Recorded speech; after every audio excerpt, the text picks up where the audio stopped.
Hey, it's Matt Saunders from the Freelance Business Builder. In this video, I'm going to talk to you about how to raise your rates without losing clients. But before we get into that, please give this video a like and subscribe to my channel so that we can reach more freelancers and help to lift up our sector. So how to raise your rates as a freelancer without losing your customers. As a coach, I speak to a lot of people in the freelance space. And one of the big questions that people have is, how do I set my rates, but also how do I increase them over time without taking the risk that my clients are going to refuse to pay and leave me and go and find another provider? So the first thing to say on this is that if you are in a position now where you want to raise your rates, but you're unsure how, you are in good company, right? Most freelancers start their journey by undercharging for their services. They go way under the industry average so that they can bag a number of clients early on before they even take their freelancing career full time. And that strategy of starting off low and then increasing your rates over time, it's fairly common. I've done it myself and I've seen other people do it successfully. But there comes a time in the career of every freelancer, every successful freelancer, when they want to get those rates up and above industry average so they can do their best work. So in this video, I'm going to talk to you about 3 possible reasons why you might want to increase your prices with your clients. And I'm going to talk you through how you can do that confidently and definitely without losing those clients. So for me, there are 3 reasons why you might want to increase your rates as a freelancer.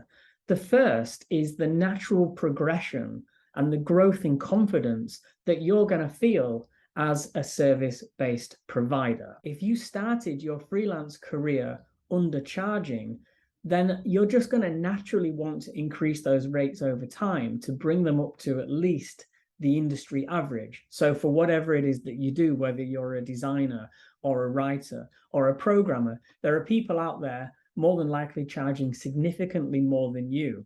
And there are industry averages out there that you're going to want to bring yourself up to, whether it's 400, 500, 600 a day.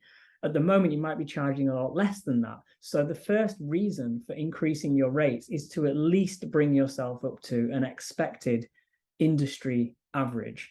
You'll be able to find this information online very easily. It's not within the scope of this video for me to tell you specifically how much you should be charging, but the first reason for increasing your rates with your existing clients is to bring your prices up to what your peers are charging. The second reason to increase your rates with your existing clients is because you may be expanding your operations. You may be taking on a member of staff. You might be investing in some new software or processes. All of these things are going to be bolstering your offering to those clients, and it's going to be increasing the amount of money that you spend on a monthly basis as well. So it only makes sense to increase the rates that you charge your clients in line with those expansions. And the third reason to increase your rates with your existing clients is in response to an external shock. So just recently, we've been hearing about the increase in the cost of living and the energy crisis and how things are increasing all around us.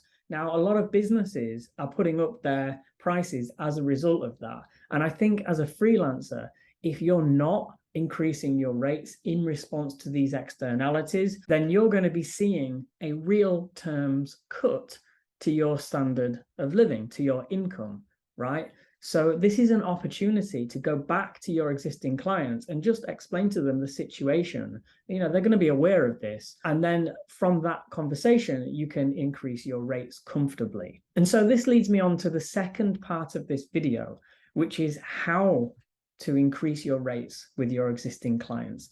You possibly are quite concerned and worried right now that if you go to your clients and you tell them that you're increasing your rates by 2 or 3 times, or even by a small amount, that they're going to say to you, we're not going to pay that, and we're going to go find another provider who is charging what you currently charge, or maybe even less, depending on the sort of relationship that you have with those clients. So the first thing to do is to approach your clients with honesty and gratitude. If somebody has been working with you for a couple of years, then you've got a relationship there that is probably quite resilient, but it doesn't mean that you can take people for a ride. So it's a case of just going to them and saying, look, this is what's happening. I have been in this business for a number of years now, and I haven't raised my rates at all. I want to keep delivering a fantastic service to you, but I'm not charging enough. And I see my peers charging more. I see the cost of living crisis and the things going up all around me.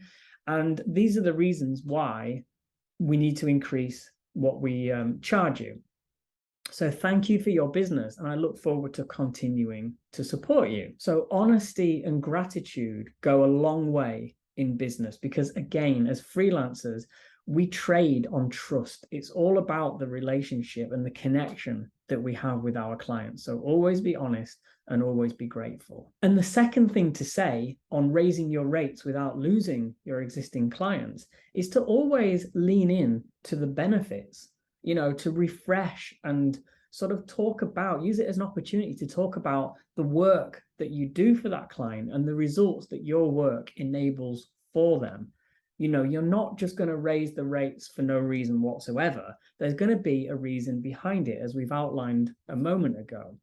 But if you can go back to why you're working together in the first place and sell the benefits to them, if you are increasing your rates so that you can work fewer hours, so that you can take care of your mental health, that's a positive. If you're increasing your rates so that you can invest in better processes for your business so you can do things more efficiently, if you're making your first hire and you're getting some support so you can expand your operations and deliver a better service to that client, just lean into all these different reasons why you're going to increase those rates and sell the benefits of them to that client. Ultimately, when announcing a price increase with your clients, you always want to talk about how you're making the service better for them. And indeed, you should be making the service better for them. You're a service provider, and everything that you do should be angled towards getting results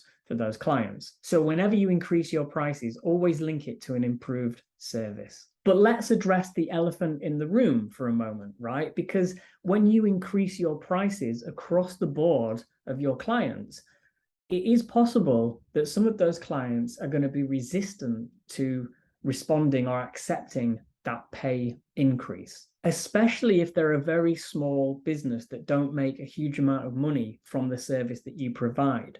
Or if you've only been working with them for a few months and the relationship isn't there yet, if you go back to these kinds of clients and say to them, we're going to charge twice as much as what we have been charging, then tensions can arise there. It can cause a bit of fallout, and maybe they will actually leave you as a client and they'll go and find someone else.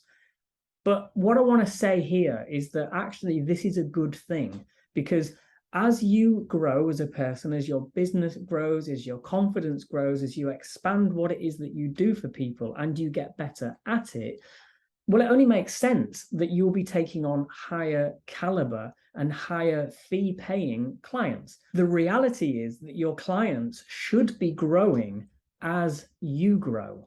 So that means that the people that you took on in the early days at those cheaper rates aren't necessarily going to be the right fit clients as your confidence and your skills and your business grows.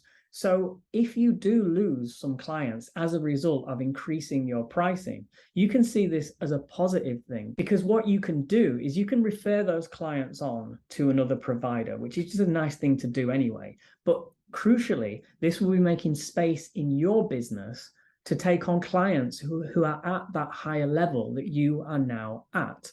So this video was all about how to raise your rates without losing clients. But actually, in some instances, it is a positive thing to lose those clients. In most cases, most people in business will be very reasonable when you go back to them and say, we're improving our offering and therefore we're charging more. They'll be like, that's absolutely fine, because we understand we are growing as well, right? They are also responding to those external shocks. They are also growing their business and hiring staff and all these kinds of things. So this is about a mutual growth.